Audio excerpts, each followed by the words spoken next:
Hey everyone, this is Daniela Tempesta. It's great to see you. I wanted to share something with you that I observed yesterday that I think could be helpful for all of us.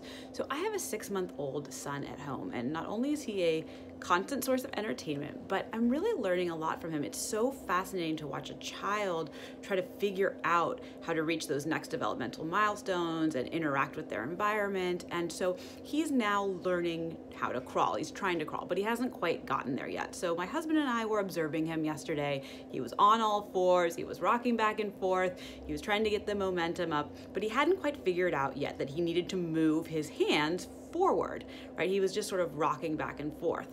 But we realized that even though he wasn't moving his hands, he was somehow moving forward. And my husband and I were sort of like, how is it that he's actually like making progress forward even though he hasn't moved his hands? And I realized that it was because he kept falling.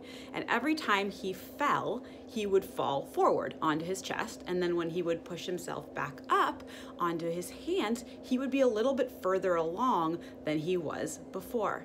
And it just really got me thinking about how this is so true in life in general, that when we fall, oftentimes we end up further along on the path than we were when we started. And that falling is really just evidence that we're trying and that we're learning and that we're growing, and that we really can't do those things without falling sometimes. And I think we all live in so much fear of failing, of messing up, and of people seeing it and what will it mean about us.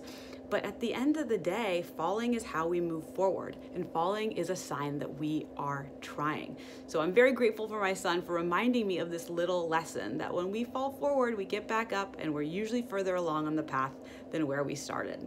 So if you're being hard on yourself right now for some places in your life where maybe you're not doing as well as you had hoped, or if you're avoiding getting started out of the fear of failing, maybe just take a moment to think about this and recognize that even if I do fail, maybe I will still be closer to what I want than where I started.